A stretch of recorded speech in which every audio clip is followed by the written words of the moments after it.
पैसा इनकम जानिबा पूर्व आमे जानिबा फास्ट इनकम केते प्रकारर एवं धनी लोक माने केउ इनकम पाई काम करंती।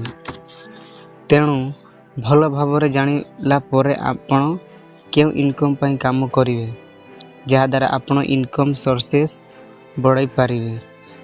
आस आमे जानिबा इनकम केते प्रकारर ओ धनी लोक माने केउ इनकम पाई काम करंती। इनकम होउची तीन प्रकारर, गोटे एक्टिव इनकम, गोटे पासिव इनकम, गोटे पोर्टफोलियो इनकम। फास्ट आम जानिबा एक्टिव इनकम कौन। एक्टिव इनकम होची जहा कि एक्टिव भाव काम कले इनकम टा मिले एवं ताको आम एक्टिव इनकम कहूँ। एक्टिव इनकम होची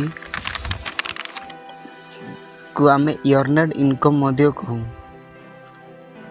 एवं एक्टिव इनकम जहाँ को काम एवं सेवा एवं समय बदल मिलता है ताको आम एक्टिव इनकम कही था। जेपरिक जॉब रु मिलुथिबा सैलरी सेटा गोटे एक्टिव इनकम। एक्टिव इनकम रो फायदा गुडी कौन कौन रही, गोटे हूँ फिक्स इनकम, गोटे हूँ रेगुलर इनकम, आ गोटे हूँ इजी इनकम। आज आम एक्टिव इनकम विषय रे जानिले, नेक्स्ट वीडियो रे पासिव इनकम विषय रे जानिबा।